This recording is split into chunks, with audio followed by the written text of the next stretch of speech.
So I'm in this theater to see The Little Prince. There are a ton of kids there, minimum age maybe like 5, a few 8-year-olds, me and my best friend, parents. And the movie starts. And you know what the very first lines of the movie are? Mike, I don't know what the fuck we're doing. It turns out they were playing Where to Invade Next instead. How do you do that?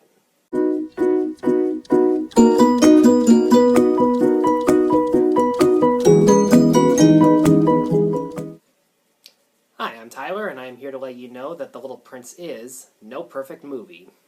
So in The Little Prince, a young girl played by Mackenzie Foy befriends her new next-door neighbor who is a retired aviator played by Jeff Bridges. And he tells her the story of a little prince that he supposedly met when he was flying into an asteroid. And she uses this story to help deal with the stress that she receives at the expense of her overbearing mother played by Rachel McAdams. The main two principal actors, Mackenzie Foy and Jeff Bridges, work very well off of each other and give very good performances. Right from the film's start, you can tell that this girl has been put under a lot of stress by her mother for her to succeed in life, and it makes perfect sense why she would go to this elderly man in order to find a friend and just be herself and be like a kid.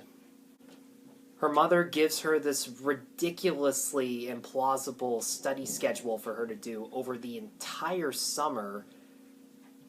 And while you understand why the mother is doing this so that she can succeed in life on her own without having to depend on anyone, it's easy to tell that this is incredibly overprotective and way too unrealistic of expectations.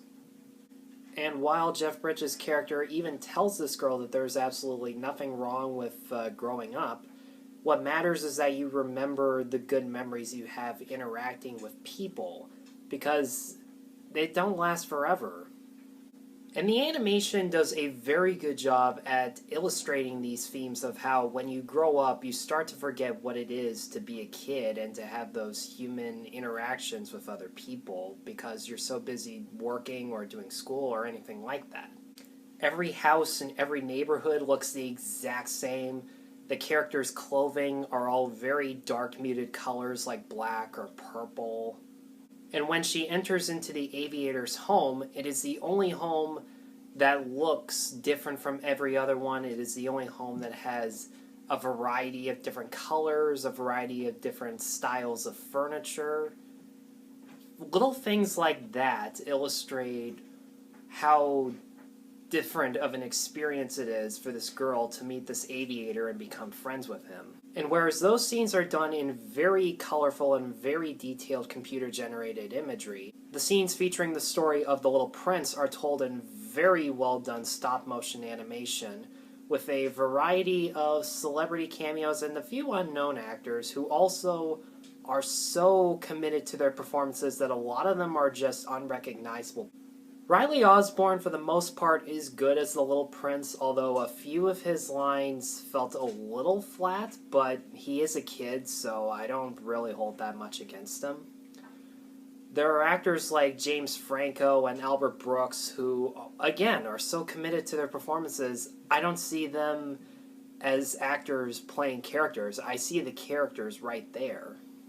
The main problem with this movie is that towards the third act, there is this huge tonal change that, in all honesty, felt like a completely different movie. Whereas the first 2/3 of the film focused on the friendship between the girl and the aviator, the third act of the film revolves mostly around this dream sequence through the girl's perspective that tries to blend the characters of the Little Prince side of the story with the overall atmosphere of the real world. And while it isn't necessarily bad, it feels really out of place and is not even nearly as interesting as the film really thinks it is. Throughout the entire dream sequence, I was thinking to myself, when did this movie turn into Brazil? Really think about it. It has almost the exact look, almost the exact style of themes, and the same type of bureaucratic villains that you would see in a Terry Gilliam movie. I wouldn't have minded so much if it had been shorter, but it feels like a good 20 minutes to maybe even a half hour. I don't know, it felt really long, really out of place, and in all honesty, I don't think it really needed to be in the movie. While The Little Prince is by no means a bad movie, it was kind of disappointing due to the finale. If the film had given us more of the Little Prince storyline and given us more of how the girl tries to separate herself from her mother and try to gain her independence, I think it would have been a much stronger movie.